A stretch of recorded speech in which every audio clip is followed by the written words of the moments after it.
സംവിധായകൻ ലാൽ ഇപ്പോൾ നമുക്കൊപ്പം ചേരുന്നുണ്ട്. മലയാളത്തിന്റെ പ്രിയപ്പെട്ട അമ്മ വിട വാങ്ങുമ്പോൾ എങ്ങനെയാണ് താങ്കൾ ഓർത്തെടുക്കുന്നത്? ഞങ്ങള് ഹരിഹരൻ എന്ന് പറഞ്ഞ പടത്തിലാണ് ആദ്യമായിട്ട് ഒരുമിച്ച് ജോലി ചെയ്യുന്നത്. അതിനുശേഷം പിന്നെ വിയറ്റ്നാം കോളനിയിൽ ഒരുമിച്ച് ഉണ്ടായിരുന്നു.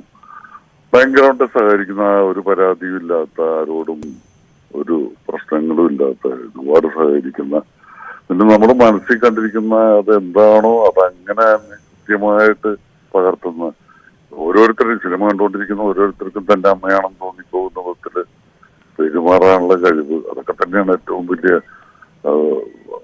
പ്ലസ് പോയിന്റുകളായിട്ട് ഞാൻ കണ്ടെത്തുന്നത്. നന്മ, ഒരു പരാതികളും ഇല്ല, എല്ലാവരോടും സ്നേഹം മാത്രം. ശരിക്കും മക്കളെ കാണുന്ന പോലെയാണ് യൂണിറ്റിലുള്ള എല്ലാവരെയും കാണുന്നത്. ഞാനൊരു ഒരു മാസം മുമ്പ് ഞാൻ വീട്ടിൽ പോയി കണ്ടായിരുന്നു. ഞാനും സുരേഷ് കൃഷ്ണയും കൂടിയിട്ട് നേരിട്ട് പോയി കണ്ടായിരുന്നു.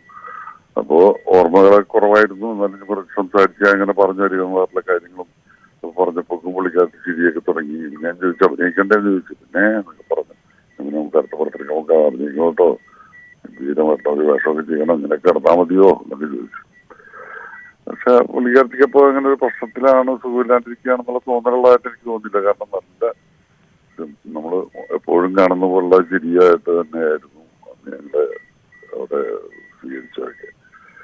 കുറെ നേരം ഒരു മണിക്കൂറോളം ഞങ്ങൾ പോയിരുന്നു. കയ്യിലൊക്കെ ഉമ്മൊക്കെ വെച്ചു, ഞങ്ങളെ കെട്ടിപ്പിടിക്കുകയൊക്കെ ചെയ്തു. എന്നിട്ടൊക്കെ ഞങ്ങൾ തിരിച്ചു